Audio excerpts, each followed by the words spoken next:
Bienvenue kuri deuxième partie ya cinétique chimique. Ubwa mbere nabasiguriye ce que c'est la vitesse d'une réaction. Nabasiguriye la vitesse moyenne d'une réaction. Ndababwira vitesse moyenne d'apparition, de disparition et la vitesse moyenne de réaction. Muri no deuxième partie, imbere yuko ndayitangura, ndabigisha ce qu'on appelle la vitesse instantanée. Voilà, la vitesse instantanée, tuyikarikira gute. Au contraire, la vitesse moyenne, twagira ma variation sur la variation du temps. Par exemple, je crois la vitesse à 5 secondes. Vitesse à 5 secondes yonyene, tuyikarikira par la formule générale tubwira iti vitesse à l'instant quelconque. Ingana na K qui est le constante d'une réaction, bazoyiguha, multiplié par la concentration des réactifs, nko muri ya équation yacu twabonye A plus B qui donne C, donc exercice bazoba baguhaye hazoba hariyo petit A, petit B, petit C comme les coefficients. Izongana na multiplication de concentration kuri yo instant exposant à ma coefficient. Donc exposant ngaha kiba A multiplié par concentration de B exposant coefficient yayo. Iyi ni formule générale ya vitesse instantanée. Ngome ndabigishe rero les facteurs qui influencent la vitesse d'une réaction. Izi facteur ni nyinshi nkuko muzibona ku ifoto, mugabo iziri important ngaha cyane ni facteur zitatu ngombe ndabasigurire. Facteur ya mbere iri important ni pression. Facteur ya kabiri ni concentration. Facteur igira gatatu ni température. Gusa mukubasigurira eka mpere kuri facteur ya mbere twita concentration.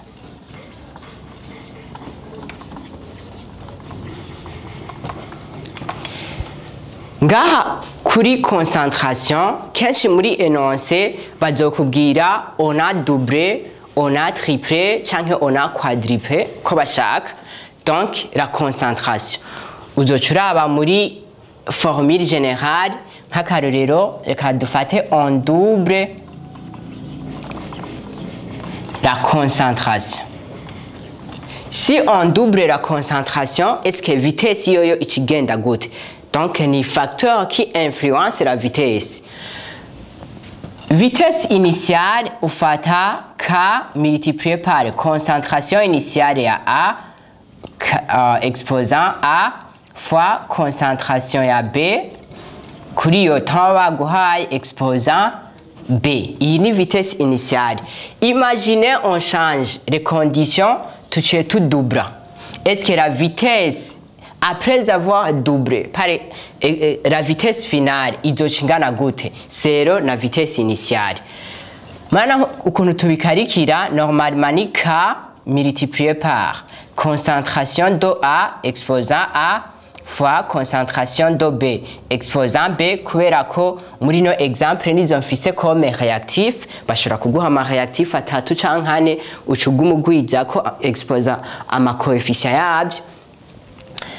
Muri ika kugira ngo mbe plus précis, exemple dufate ko A ingana na 2 hanyuma B ingana na 3. Donc ici c'est 2A plus 3B. Donc ikiba 2A plus 3B iza kuduha par exemple nka 5C. Iyi vitesse finale ikiba K donc multiplié par, kubera yuko vitesse initiale ya A tuyimultiplier na kabiri on double. Donc ikiba concentration de A multiplié par 2 exposant ibi byose donc pardon donc ni concentration ya A qu'on multiplie par 2 ibi byose biri exposant petit a, donc muri iyi cas petit a ikiba 2 multiplié par concentration de B. Concentration de B naho nyene bayigiye double, donc on double la concentration en A et en B. Uzorabaho baprécise bashobora kugira concentration en A gusa cyangwa concentration en B gusa. Donc no ngaha cyangwizana kabiri exposant 3. Muri iki gihe wana ko V ikingana na murabizi propriété mathématique ari exposant chandayi multiplier ahantu hose ikiba ka A carré, donc iyi ni ya concentration initiale ko na double, hanyuma iyi 2 ikisohoka comme carré multiplié par concentration de B initiale ikiba cube fois 2 au cube. Mana ko V ikingana na K concentration initiale carré fois concentration de B initiale au cube. Ibi nabyo aka kantu kose kaza kuduha ya vitesse initiale multiplié par 2 au carré c'est 4 fois 2 au carré 2 au cube ni 8, donc 8 fois 4 bica bimpa 32. Donc la vitesse initiale izokiba 32 fois, donc vitesse finale izokingana na 32 fois vitesse initiale. Iyi ni influence ya concentration. Rero uri kurakora exercice uzoraba ni hehe bagize double, triple canke quadruple. Deuxième facteur ni pression.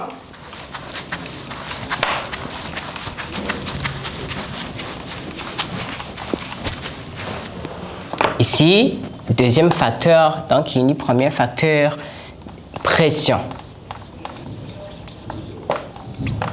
Pression, murayizi mwese iba exprimée soit en atmosphère, canke en millimètres de mercure, donc pression murayizi. Alors, qu'est-ce qui se passe si on double la pression? Kandi pression tuzoyikoresha surtout ku bintu biri amagaze, apana ku bintu biri amasolide canke amaliquide. Iyi pression murazi mwese la loi de Boyle-Mariotte na Gay-Lussac ivuga iti pression ya mbere fois volume ya mbere sur température ya mbere ingana na pression ya kabiri fois vitesse ya kabiri sur température ya kabiri.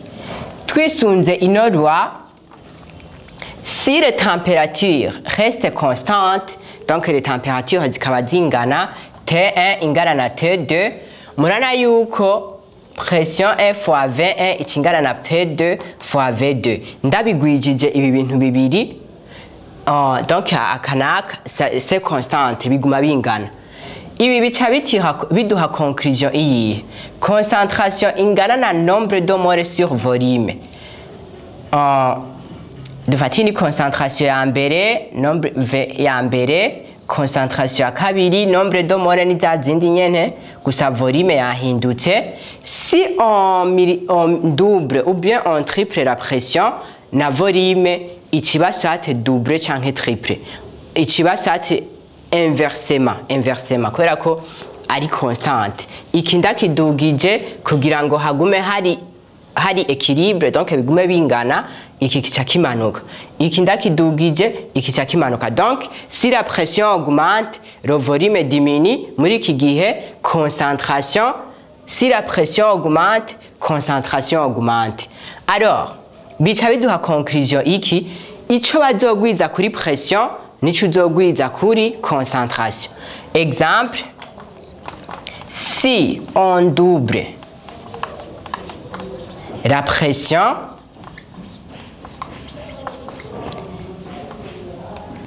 conséquence, la concentration double. Voilà. Exemple, on double la pression. Est-ce que concentration est double? Murana ko ncangaruka kuri ya facteur ya mbere. Est-ce que vitesse yo ikigenda gute?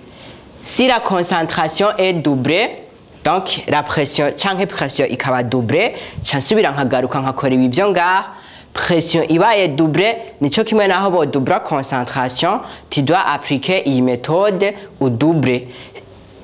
Imisi yose ntibama badubra barashobora kumultiplier na 1/5 bakamultiplier na 1/8 donc ico bazokorera pression nawe nico cuza ukacukorera concentration ukacukarikira la relation entre la vitesse avant la vitesse après. Donc une vitesse avant, vitesse après. Voilà pour le deuxième facteur qui est la pression. Le dernier facteur important dans la chimie générale, surtout dans le cas de la cinétique chimique, le facteur de la température. Est-ce que la température influence la vitesse? Ou la formule générale? Vitesse finale ingana na 2 fois n vitesse initiale. Donc une vitesse finale,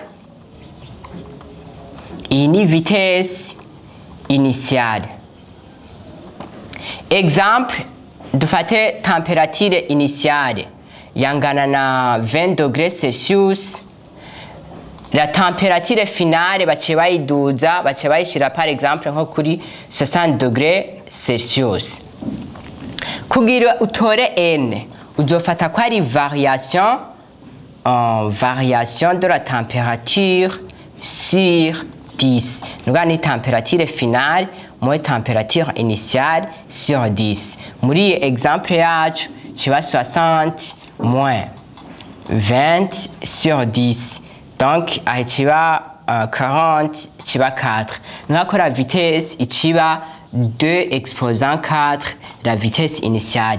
Fashe température nkayikura kuri 20 nkayishira kuri 60 degrés Celsius, conséquence la vitesse ikiba 2 exposant 4, donc 16 fois multiplié ikiba 16 fois multiplié kugira ntora vitesse finale.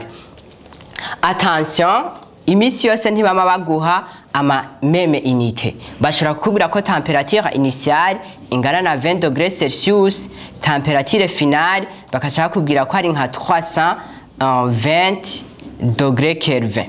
Ubonye ama unité adasa uzoca ubanza ubihindure byose ubishire muri unité imwe kugira ntore ino variation. Soit turashobora kucubishira en degrés Kelvin byose cyangwa ukabishira byose en degrés Celsius. Moyoroshe nibaza ko ari kubishira en Celsius kuko ko niyo nama différence aca yoroha. Donc la température initiale kiba 20 degrés Celsius, hanyuma température finale ikiba 320 moins 273 sinzi ibyo bingana. On va calculer, muca muronka température finale, muca mubiremplacer et puis vous trouvez combien de fois la vitesse est multipliée ou divisée pour retrouver la vitesse finale. Merci pour de votre vigilance kuri iyi chapitre. Tuzosubira kubonana mu ma exercice dukora ama application.